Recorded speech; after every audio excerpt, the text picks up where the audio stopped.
Hello. How are we doing this Tuesday?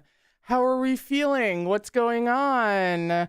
Also, listen, every now and then, you guys in the book chat are guinea pigs. So, deeply silly question. How bothered are we by this mic placement? And by that, I mean the shadow on my face.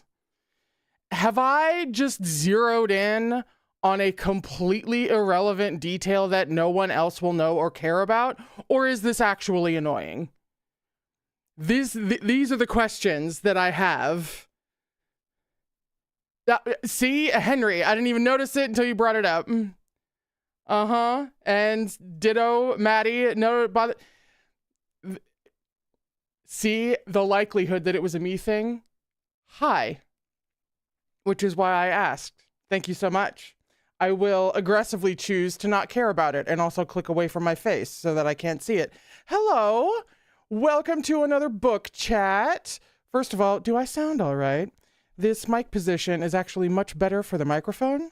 And so I should sound better because sometimes if I put it too low, I can sound really shrill for some reason. But there's a shadow if it was on my face, so I was torn. This is the really niche YouTuber stuff that you signed up for. We are talking about what we read last time in volume 9 of Erha. There were some trials, and because I can't resist, there were some tribulations. There were some extremely well-earned interventions from Girl of the Hour, Wangxi. And now we're going into Mo having to have his core extracted, except his core is shattered and in pieces.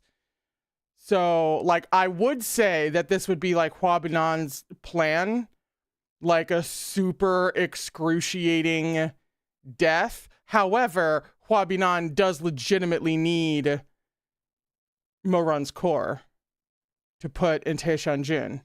So maybe the torture was just like a bonus. Like he'll shatter his core, he'll get it extracted, and whether or not he lives through it, I'll still have the core to give to Taishanjun. Maybe that's it? We're still trying to decode that little fucking twink. So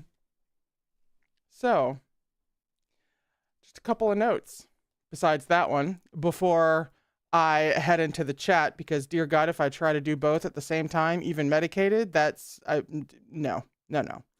I will abandon one for the other, and I'll probably do it in favor of chat.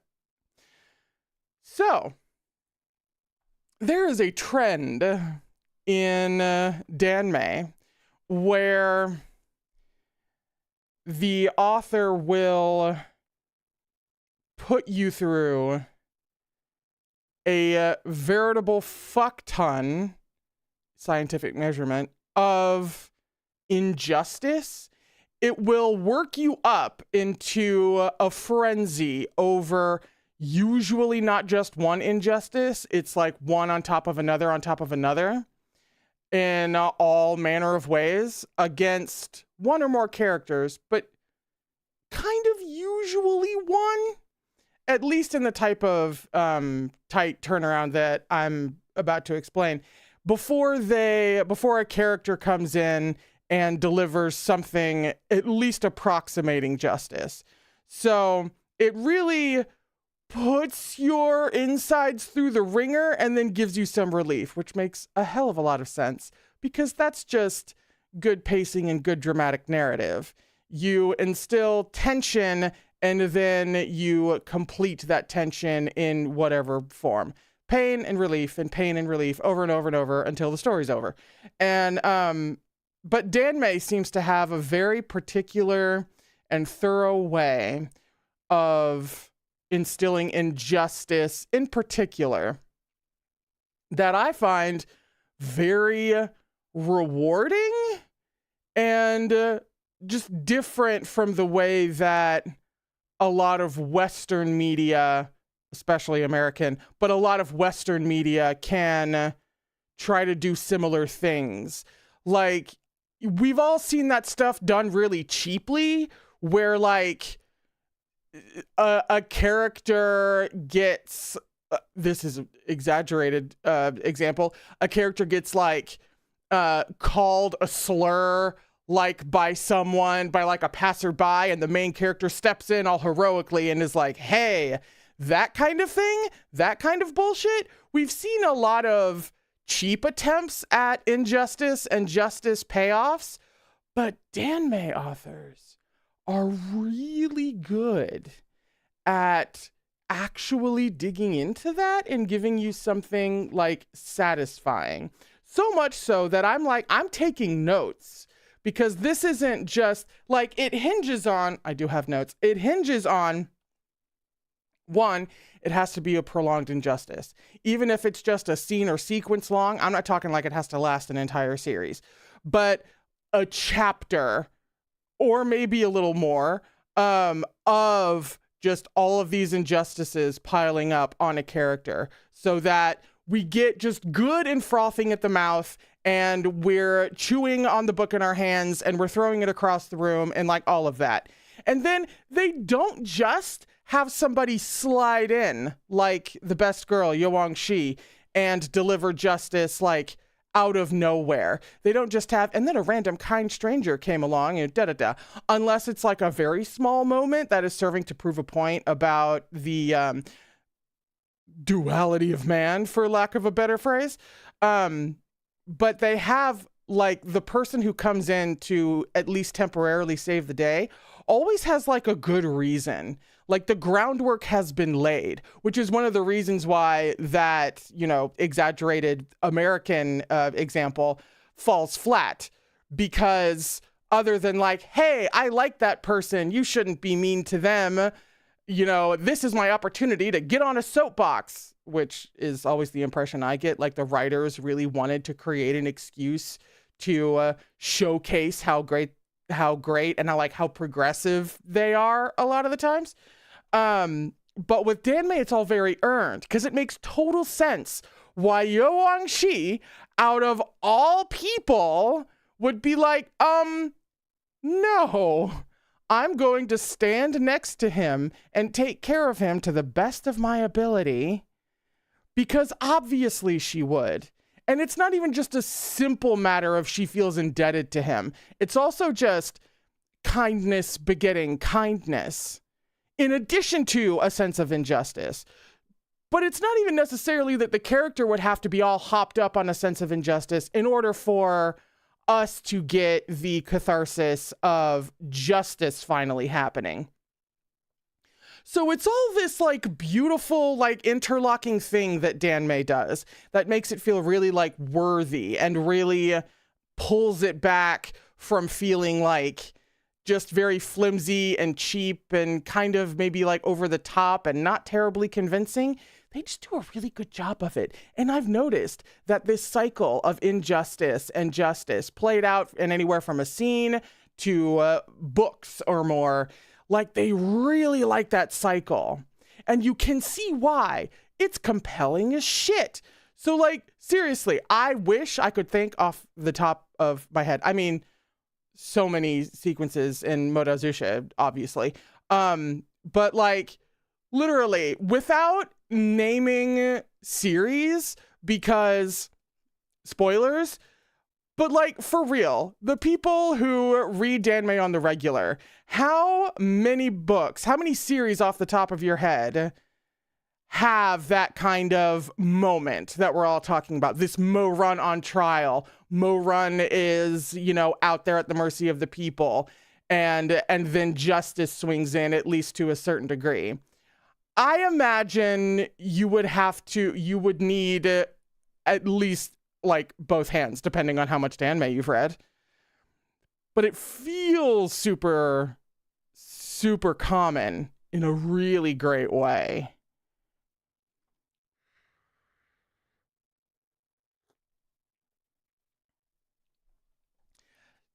And then also, speaking of Modazusha, you can't help but notice the parallels of Mo Ran and Yuangxi and Wei Wuxian and Wenqing. There's like a whole essay in there about amazing women being having bare minimum enough of a bond with the main character to become like a real MVP in one way or another. Like, that is a niche dynamic that actually, I'm going to write that down. That's a niche dynamic that should be explored more. Thank you. Because it hits me, you know? It's terribly, terribly fucking effective. I'm literally writing down, we need more of this dynamic. And like, I will gladly, you know, if you're ever pitching me a danmei that you're hoping I'll read someday, including that as like a little, and by the way, there's a main character and awesome chick, either friendship or MVP kind of situation. That's also a thing. You could totally slide that in there for like bonus points. I love Liv, who just has women in all caps. Incredible, amazing, accurate. Well done, Liv.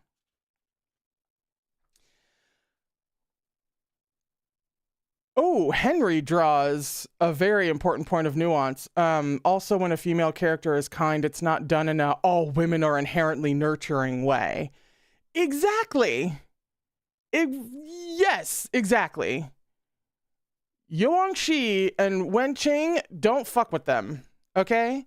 And Wenqing is like literally a healer, but like not once does it feel like that sexist trope. I mean, both written by women.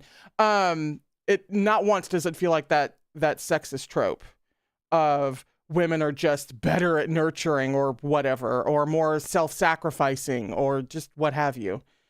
I mean, it's the good shit. There are so many aspects to danmei that I was not expecting to like love so much and take on board. Because like, how could you? I had no idea that danmei covered such a gigantic fucking scope of topics, despite having some favorites, obviously. Also, so today, arguably, unless there's some sort of narrative delay, today, Morun is most likely going to have the shards of his core extracted and either come very, very close to death, or it's Chu Wanning's turn to play Orpheus and we're going to have to go get Morun back. One of the two. And I'm looking for, how can you have lifeboats. I'm looking for life rafts. I'm like, okay, so Huabinan tried to make sure that some secret person who went unnamed wasn't going to free Chu Wanning or help Chu Wanning out.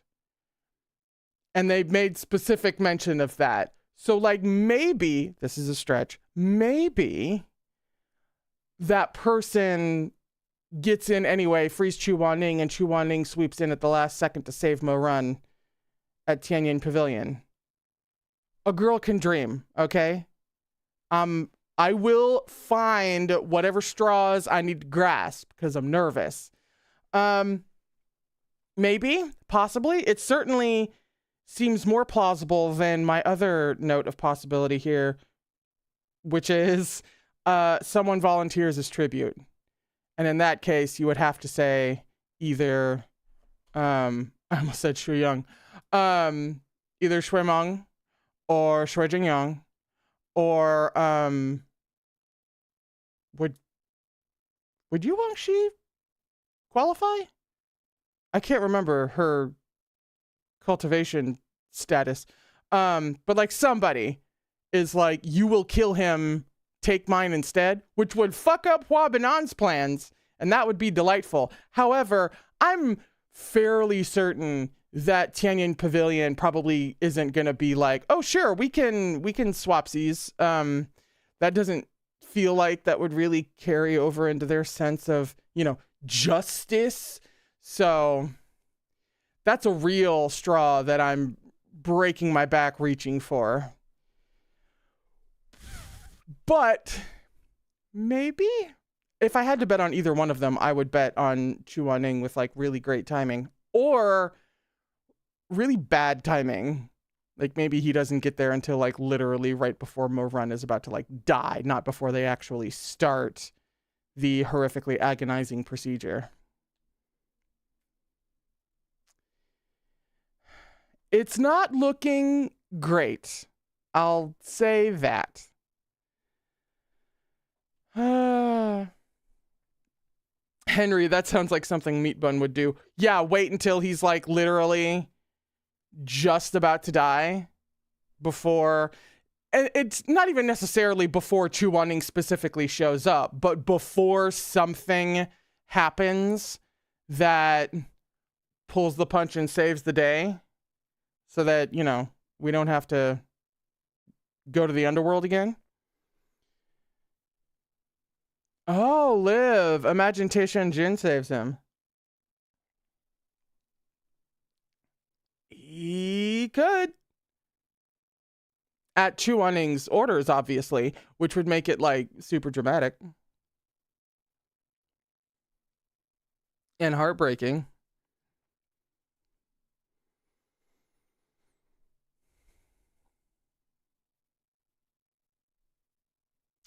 Maria said Chu Wanning doesn't even know what's going on. He's been asleep most of the time. That's true. He doesn't. I feel like then either Taishan Jun or whoever the mystery person is, who may actually be Taishan Jun, to be honest, could fill him in. Or maybe it's like, hey, no time to talk. We're going to go to Tianyin Pavilion. They get there. Chu Wanning sees that Mo Run is about to die. Doesn't care what else is going on. And intervenes. I really had to stretch to reach for that one. He is still confused. What was the... Chu Wanning is still confused. Thank you, Selfie. He is... But either wasn't he kind of due to come out of it? Or am I making that up? Did I literally just optimist that into reality?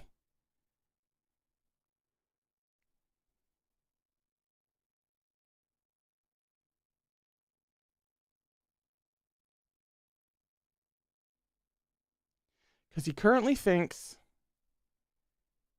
he's dreaming / in the past and all of that. And yeah, Maddie, Shimei said he would get his memories back. I'm trying to remember if we had any kind of, like, where we were in the timeline in terms of when that effect was going to wear off.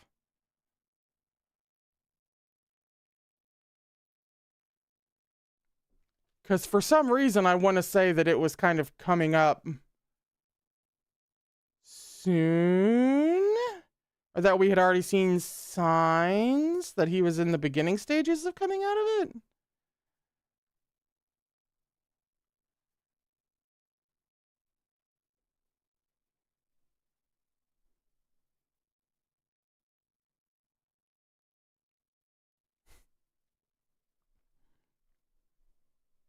Yeah, Maddie, that was the implication. I think that's why they drugged him before they left. Yeah. Yeah? Hmm? Hmm? Listen, I still have Meihan Shuel in the break room because I'm pathetically trying to manifest him in this situation in which that he will not manifest. So I'm at home amongst these straws that I'm clinging to.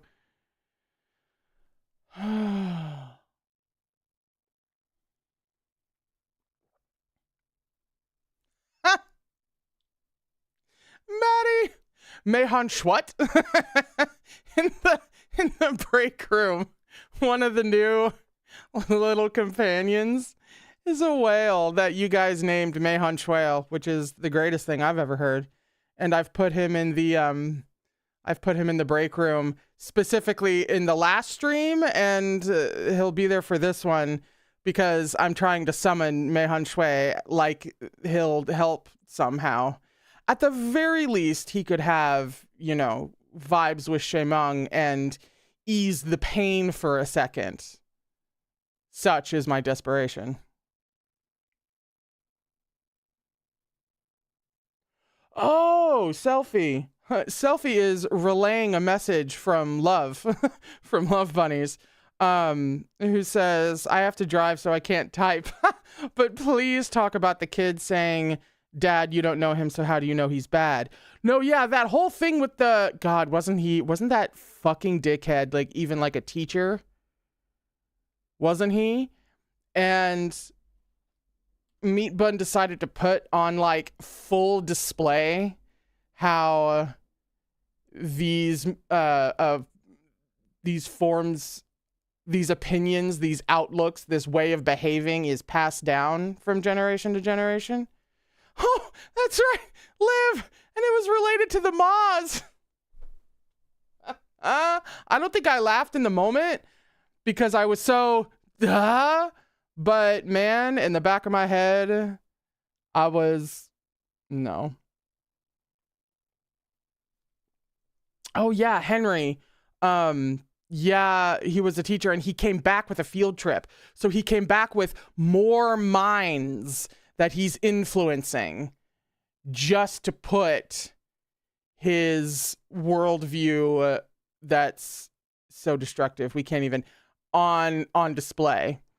She really she chose the perfect moment to, because this whole sequence with Mo-Run being sort of at the public's mercy, out in the public square and everything, served a few different purposes. Like any given moment, scene, what have you in a story should, there usually isn't just one reason for something. It's usually at least two, if not even 3 or 4, depending on how load-bearing the scene is. But this very clearly is doing a few different things. We got to see this development with Wangxi and her relationship and care and sense of duty to Mo-Run, and that has now advanced that relationship in that it has changed that relationship, that has evolved now. And so we're even more invested with Wangxi, which was hard to believe, and Mo-Run is even more endeared to her. But then at the same time, Meat Bun was like, yeah, but in order for that to really pay off, I'm going to have to put some really awful things about, not the hive mind, that's not quite the right, groupthink and public opinion, really on display. I'm going to have to really showcase and dial in to the way that people are so desperate for any scrap of superiority or power that they will see a human directly in front of them and still not see a human, and uphold all of their preconceived notions and just throw those notions at a person without any acknowledgement that they know some of the facts but not all of them. And the old man that Mo-Run, had really sympathetic thoughts about being one whole other conversation, but the teacher specifically being about how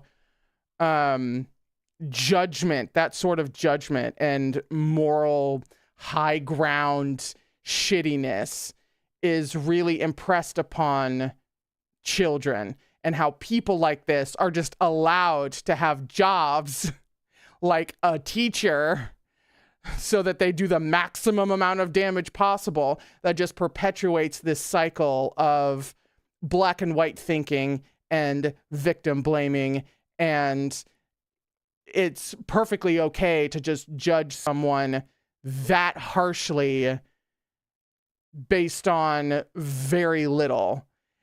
But it also emphasizes the fact that we don't come out of the womb that way. It doesn't just magically happen. It's because children are told this. And children, like the kid, typically are actually naturally predisposed to be more empathetic. And then that gets trained or shamed or bullied or convinced out of them at some point in their adolescence. For that unfortunate kid, it was pretty young. But it was a wonderful, as an effective aspect to really put into that whole sequence. Because it's like, lest we forget that this is a cycle that perpetuates itself until we do something to break it. In addition to the schadenfreude from the crowd, the brazen, the gall that it takes to just shout these things at someone who cannot defend themselves. All of that. There was so much that she wrapped up into that sequence.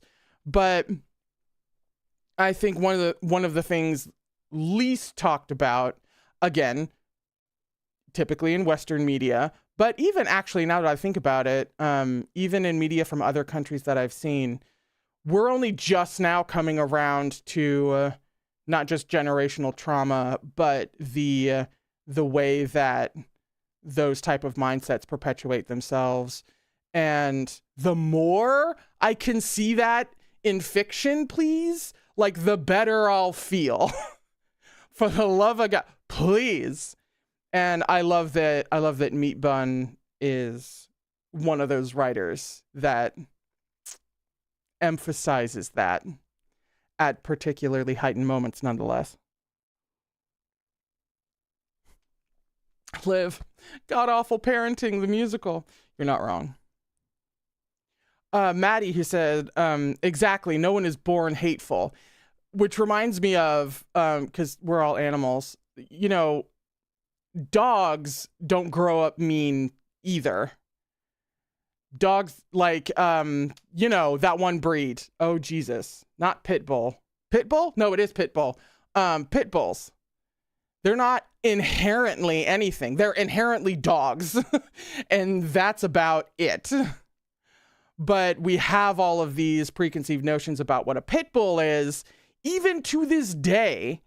And that's just about a fucking animal, let alone a more complex being like a human. If you encounter like a mean, cruel dog, it's either a stray that has had to viciously protect itself for survival, or it's been abused. Which actually that carries over to humanity as well. Come to think of it. Specific E. It just says, I love pit bulls. Speaking of which, have you seen that short film? It's called Kit Bull. Listen, trigger warning for an allusion to, I'll just go ahead and call it animal abuse, but it's an illusion. It's not like director in your face. There is an animated short film called Kit Bull that must be seen. Get ready to be emotional. And it's one of the best short films, now that we're on the subject of pit bulls for the moment. Kit Bull with a K, because a kitten and a pit bull become friends. Also, I can't look directly at the kitten because it's too funny. It's like a scribble with eyeballs, practically. It's just a little it's the best. Okay, Liv. All right, Liv. You don't have to take my own topic and throw it back at me just because I hadn't made that connection yet. Liv says, all humans were once innocent children. All huskies were once innocent pups. We get it, Liv. You're observant. You're insightful. You have a red string murder board of theories that turns out to be correct like 80% of the time.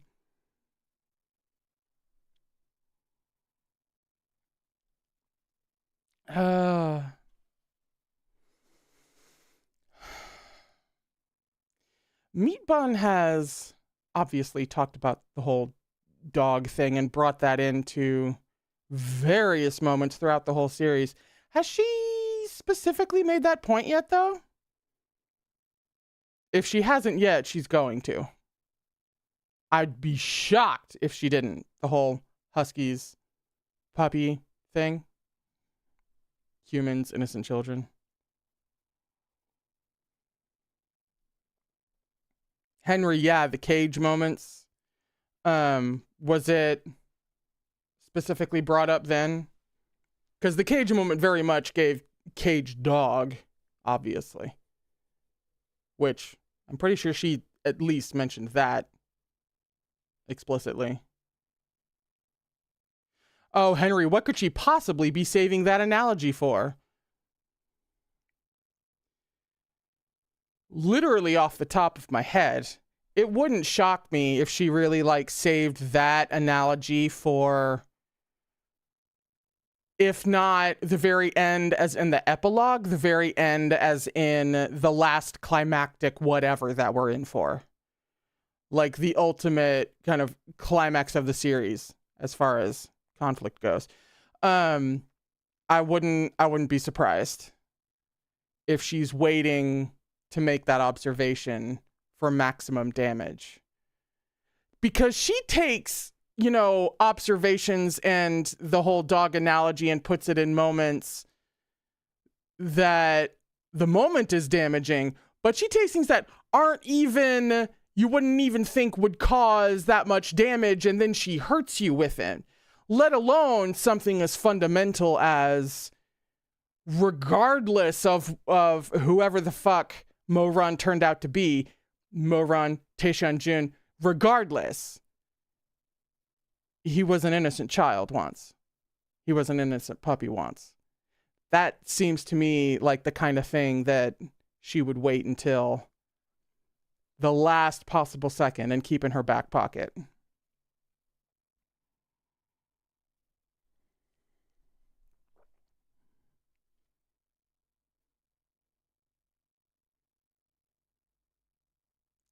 Liv says, if during the core extraction he howls in pain,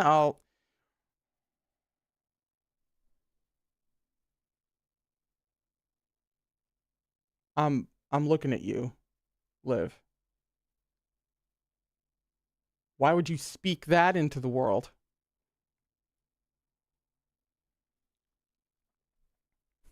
Maddie says, it would take me 20 years to write something as well thought out as Erha. How does she do this?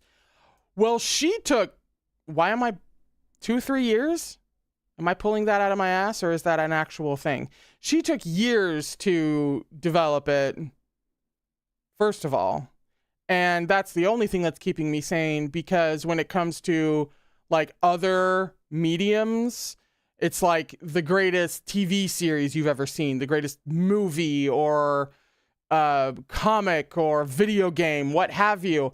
I'm like, I have to personally reassure myself that it's like, yes, it's incredible in like every respect, but they also had teams of people working on this. It wasn't just one person alone in their room. But with this, not that Meat Bun obviously didn't have help and resources and all of that, but like, it had to have taken her years. And that's the one thing holding my writer sanity together.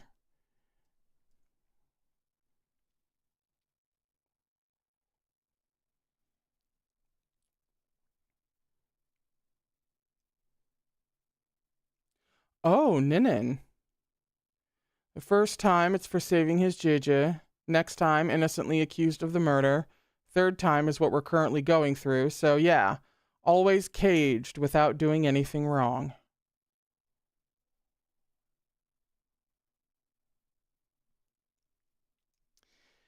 You know, you're going in jail right next to Liv. Ninin. You gotta warn people before you say shit like that.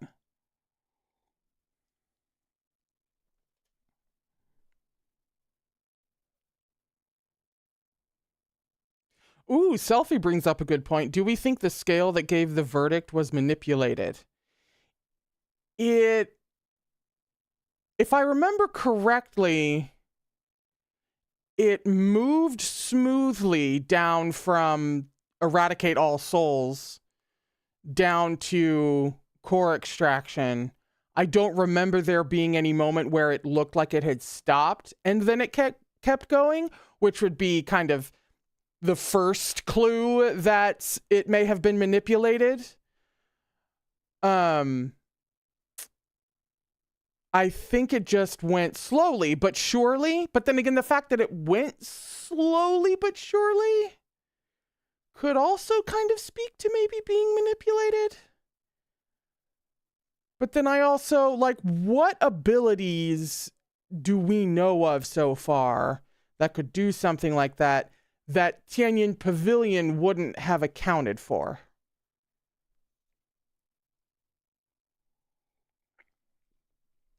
I am more expecting, you know, the chick who doesn't deserve her name. Is it Mu Yanli? Or is it a different family name? I wouldn't be surprised if she was paid off. That's what I'm really suspicious of now. I was trying not to jump immediately there, but she's over here like, yeah, we can say the verdict while the needle is still moving. We can make presumptions in justice, right? No.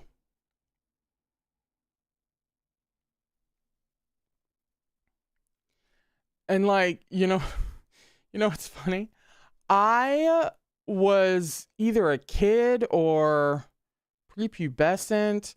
I was early teens at the very latest when that one Olympic scandal happened. With it was the Winter Olympics and there was the ice skating scandal because one of the judges was like literally actually paid off. And it resulted in like the double gold medals or whatever the hell. Like, I remember that scandal. So like the idea of fuckery like Mu Yanli doing that kind of shit, you know, sometimes that is the first place I want to jump to.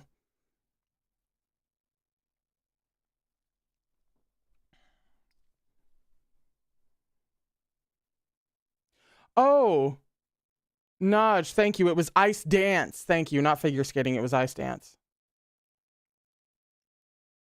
Because, like, of the two teams competing for gold, one team was, like, literally flawless, which is how it kind of got exposed. One team was literally flawless, and the other team was beautiful, but there were a couple of clear, like, issues. And so then, obviously, the flawless pair should have gotten gold, but that's not what happened. And because it was on video,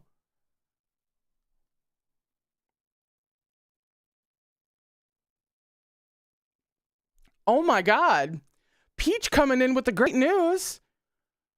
I just wanted to say the LGBTQ plus community won today in Europe. The EU said that all members must legalize gay marriage. Holy shit. Oh my God. I hadn't even heard that was a thing. How had I not heard that? Holy shit. Oh, there's some good news. Oh my God. I'm pinning your comment. Kind of just because. Oh, and actually, do me a favor. Oh, because I'm about to hop on over to the reading stream because it's 2:56. Peach, if you will go and say that in the reading stream, I'll pin that comment so that we can spread the news. So, it's time to go read. I actually do have, I've visited Mike. That's not what I've been drinking. I've had tea for the caffeine boost before we read, but I have visited Mike. That has happened. So Mike's been kind. And on that note, I'm gonna hop on over to the reading stream. Thank you so much for chatting with me today. We're gonna go run screaming into volume 9. I'll be over there in just a few minutes. I love you all very, very, very much. It'll be fine. I'll see you in a second.